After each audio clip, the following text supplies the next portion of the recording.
একটি মেয়েকে নিয়ে দুই ছেলের মধ্যে তুমুল ঝগড়া বেঁধে যায়। তারা মারামারি করতে থাকে, কিন্তু আশ্চর্যের ব্যাপার, মেয়েটি তাদের দুজনকেই ধাক্কা দিয়ে ফেলে দিয়ে জোরে ঘোষণা করে, আমি কারো সম্পত্তি নই। তিনজনের কেউই বুঝতে পারেনি তাদের এই প্রেম আসলে দেবতাদের একটি বাজের অংশ ছিল, এবং সেই সঙ্গে তাদের ভাগ্য বদলে যেতে শুরু করে। কিছুদিন পর একটি বৃদ্ধা একজন ছেলের কাছে এসে এক টুকরো রুটি চায়। মন ভালো এবং দয়ালু মালু সঙ্গে সঙ্গে তার হাতে থাকা রুটি দিয়ে দেয়। বৃদ্ধা তাকে আশীর্বাদ করে বলেন, তোমার হৃদয় চিরকাল পবিত্র ও সদয় থাকুক। অন্যদিকে আরেক ছেলে এক বৃদ্ধার কাছ থেকে একইভাবে রুটি চাওয়ার সম্মুখীন হয়।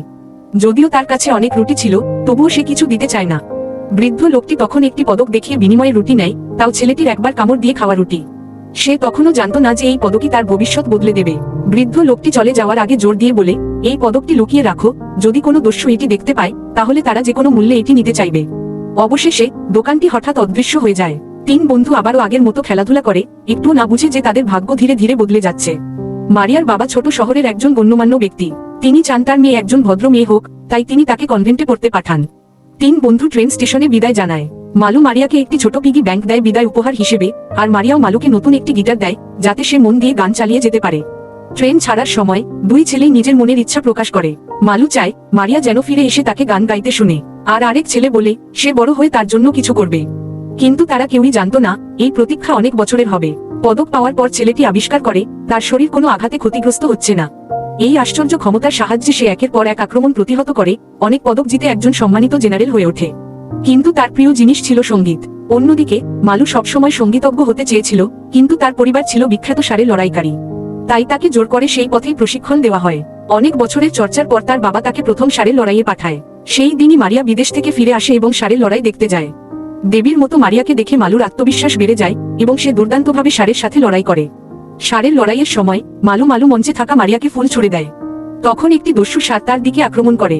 সে চমৎকারভাবে এড়িয়ে যায় এবং অবাক করা ভাবে হাওয়ায় ভেসে ফুল ধরতে পারে। এরপর হঠাৎ করে ধোঁয়ার মধ্যে দিয়ে মাটিতে জ্বলে ওঠে একটি বাক্য, মারিয়া, দেবীর নাম। এতে সবাই মুগ্ধ হয়ে যায়। লড়াইয়ের শেষে তার বাবা তাকে তরবারি দেয় ষাঁড়কে মেরে সত্যিকারের যোদ্ধা হতে। কিন্তু মালু দেখতে পায় মারিয়া ভয়ে মুখ গম্ভীর করে ফেলেছে। তখন সে সিদ্ধান্ত বদলায়, তরবারি মাটিতে ছুঁড়ে ফেলে এবং উচ্চস্বরে বলে, ষাঁড় মারা ভুল। মারিয়া কেঁদে ওঠে এবং বলে সে এমন একজন ভালো মানুষকেই ভালোবাসে। তবে দর্শকরা ক্ষুব্ধ হয়ে ওঠে।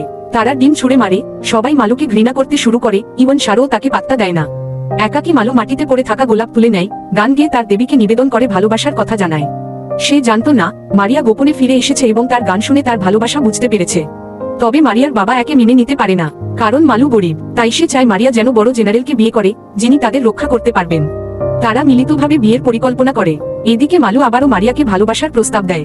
দুই ছেলে আবার লড়াইয়ে নামে। ঠিক তখনই দস্যুরা শহরে আক্রমণ করে, কিন্তু সেই জেনারেল ছেলেটি তার পদকের শক্তি দিয়ে সবাইকে রক্ষা করে। দস্যুরা তখন বুঝতে পারে সেই তাদের নেতা থেকে চুরি হওয়া পদক নিয়ে পালিয়েছিল। দস্যুরা পালিয়ে যায়, কিন্তু গ্রামবাসীরা তখন আরো চায় মারিয়া যেন জেনারেলকে বিয়ে করে, যাতে শহর রক্ষা পায়। মালু হতাশ হয়, কিন্তু তার বাবা ও দাদি তাকে উৎসাহ দেন।